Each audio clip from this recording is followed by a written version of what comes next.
Hi guys! Welcome back to my channel for today's video. Ito guys, gagawa ako ng hardinera. Okay guys, keep on watching. Ito guys, meron tayo ditong pork. Yan. Bali, napalambot ko na siya. Yan, kaya nahiwa na rin siya ng ganyan, kaliliit. Bali, gagawa na lang natin siya ng pinaka-sauce niya para maging hardinera. Yan guys, magsisimula na tayo maggisa dahil mainit na yung aking oil. Yan. Una kong igigisa ay onion.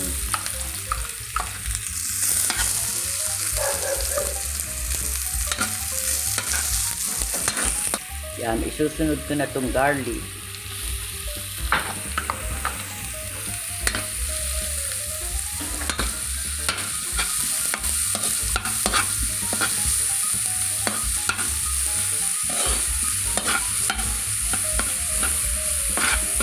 Ngayon naman ilalagay ko na itong pinalambot yung pork.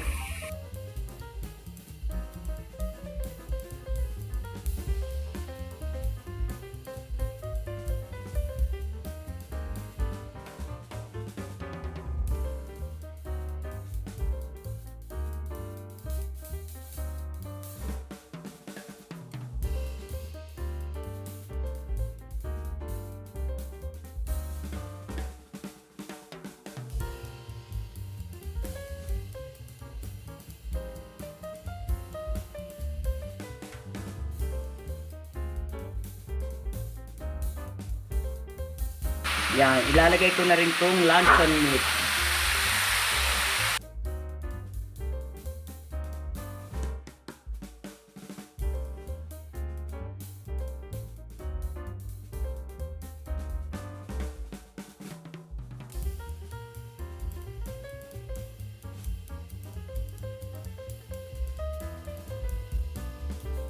Yan guys, maglalagay rin ako ng bell pepper.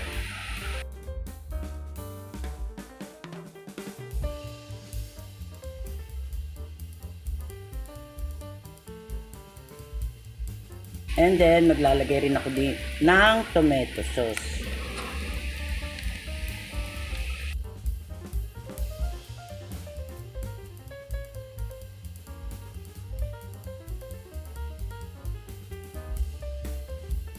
Haluin lang natin.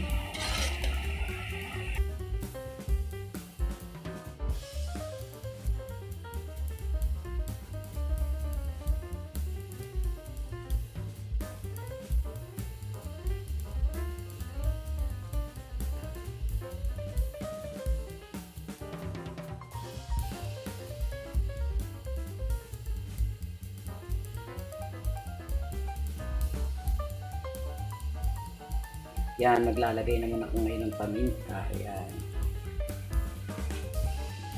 Yan, titimplahan ko na rin siya ng salt.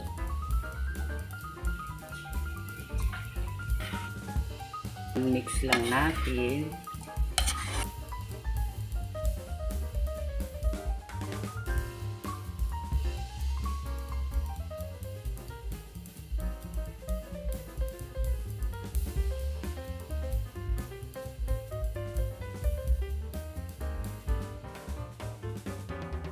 And then, maglalagay rin ako ng cheese.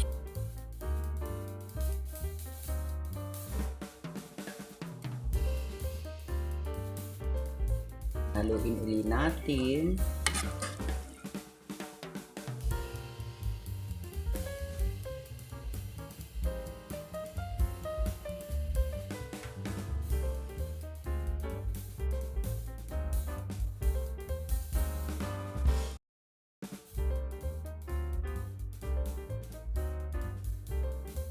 Yan guys, maglalagay rin ako dito ng resin or pasas.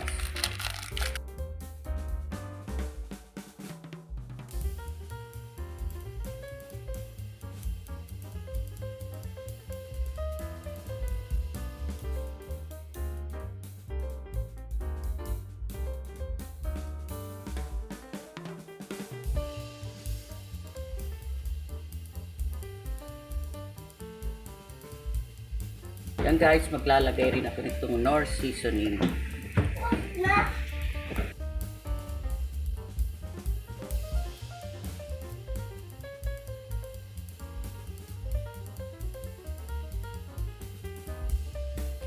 And then, maglalagay rin ako ng pickles. Yan. Yan, mix lang natin.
Yan guys, i-steam na natin yung ating hardinera. Mga 30 to 45 minutes lang yan guys.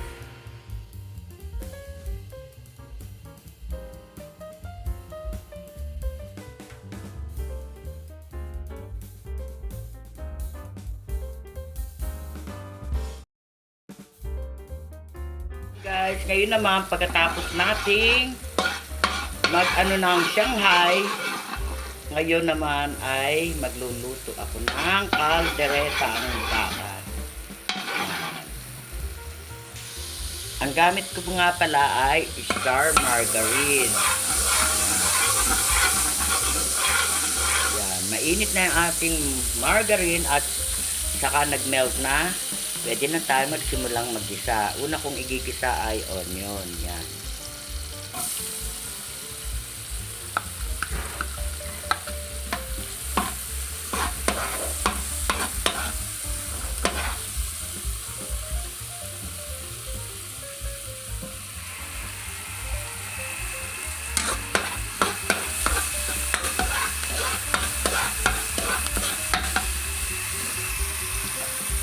Yan guys, susunod ko na rin ang garlic.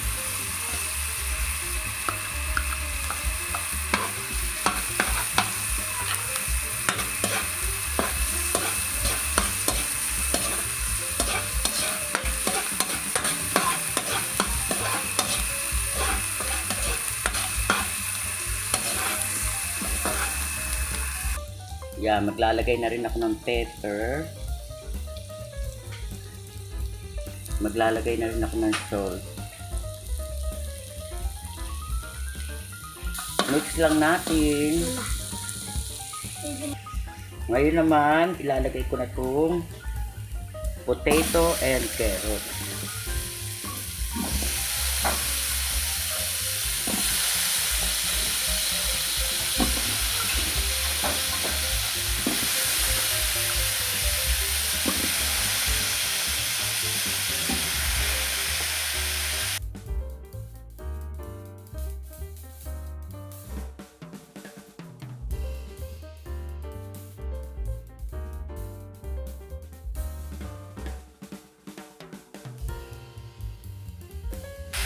Yan, bali i-fry muna natin itong potato and carrot.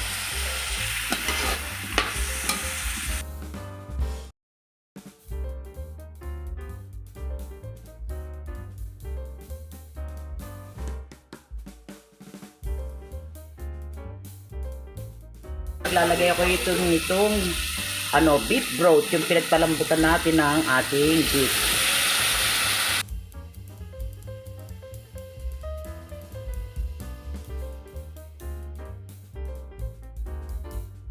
Yan.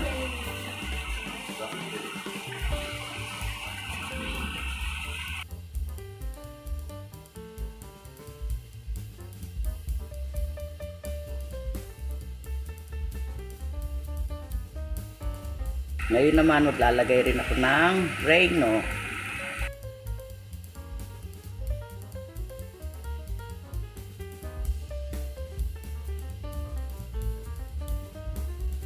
Inuna ko na itong mga rekado kasi lambot natin ng sobrang lambot yung beef. Kasi pagka nilagay ko kagad dito yung beef, baka magkadurog-durog na siya.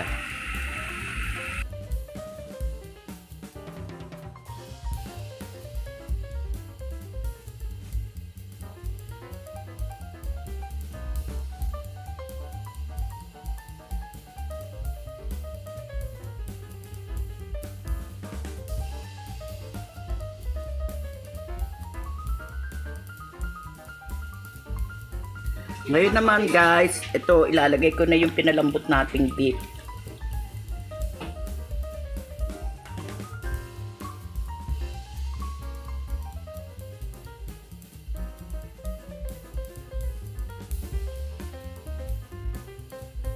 Ngayon naman maglalagay tayo ng caldereta sauce.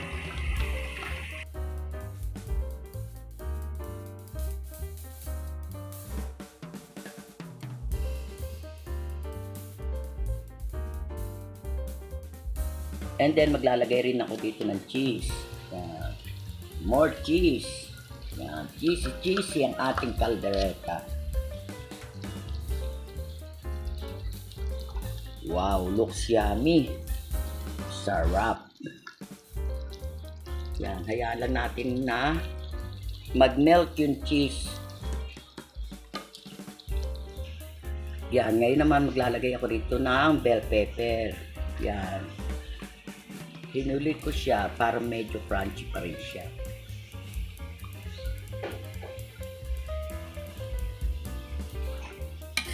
Yan, mix lang natin. Grabe.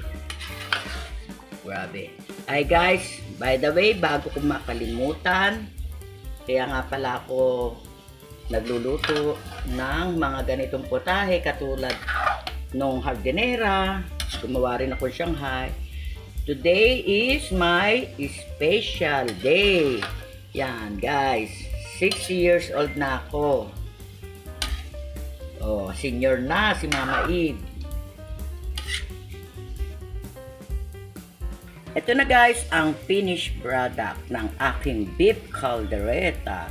Yan, ready to serve na rin yan para sa ating handaan for today.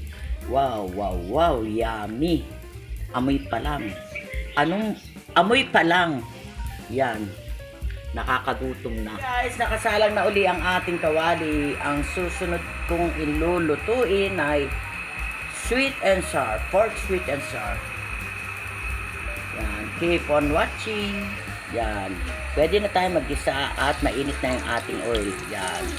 Yan. Onion ang aking igigisa. Onion lang igigisa ko guys at hindi na ako dito maglalagay ng garlic. Ngayon naman lalagay ko na itong carrot.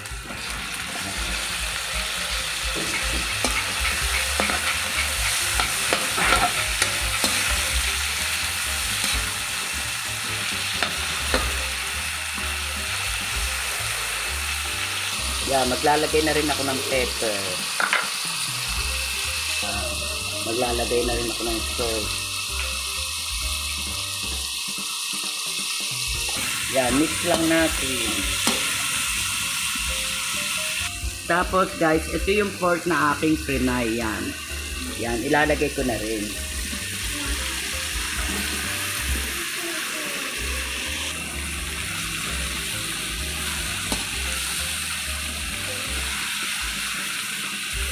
Yan guys, maglalagay lang ako ng 1 cup of butter.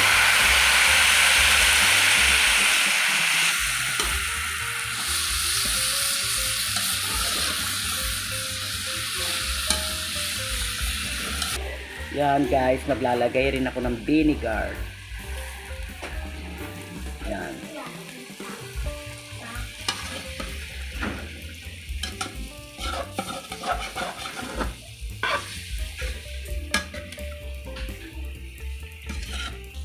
Yan guys, maglalagay rin ako dito ng tomato sauce. Yan.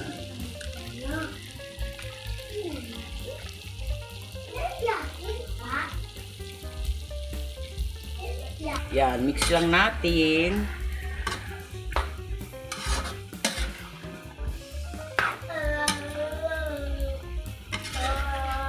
Yan, ngayon naman, ito, maglalagay rin ako ng bell pepper. Yan.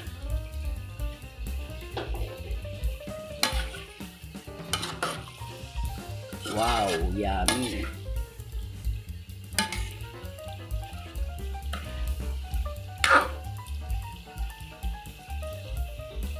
Ito na guys, ang finished product ng aking pork sweet and sour. Ready to serve na rin para sa ating handaan for today. Wow, yummy! Guys, ang next natin lulutuin.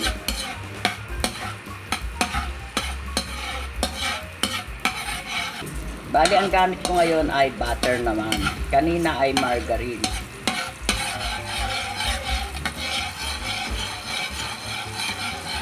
Yan, let's start! Let's start. Pag-melt na yung ating butter, una kong igigisa ay onion.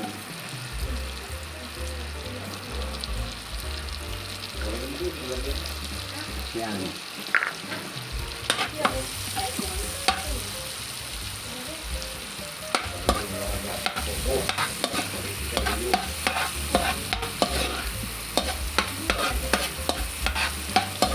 Sunod na natin itong garlic.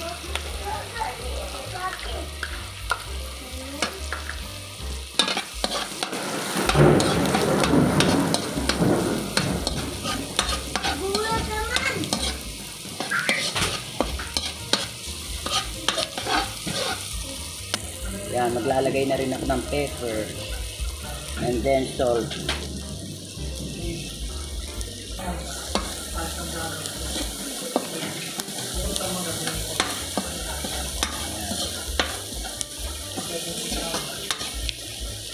Ngayon naman, lalagay ko na itong chicken.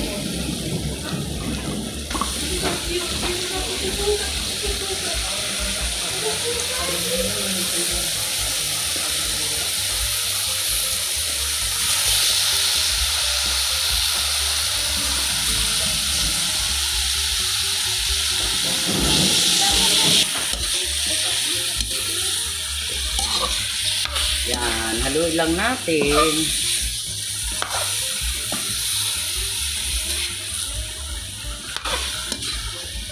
Ba't parang kaunti manok? Yan guys, maglalagay lang ng 1 cup of water. Yan, ngayon naman maglalagay ako nito, cream.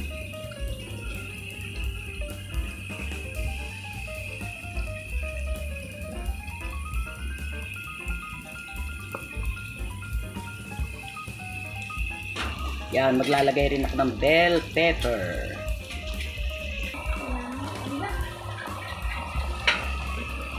And then, maglalagay rin ako ng mushroom.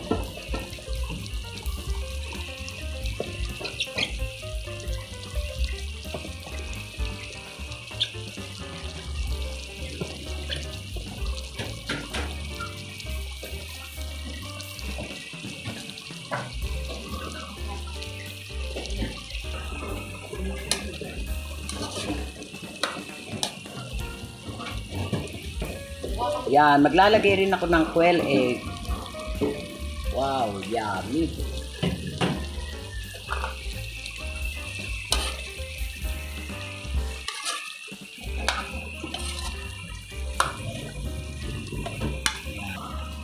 Ito na guys, ang finished product ng akin. Creamy chicken with mushroom and quail egg. Ready to serve na rin para sa ating handaan for today. Wow, yummy!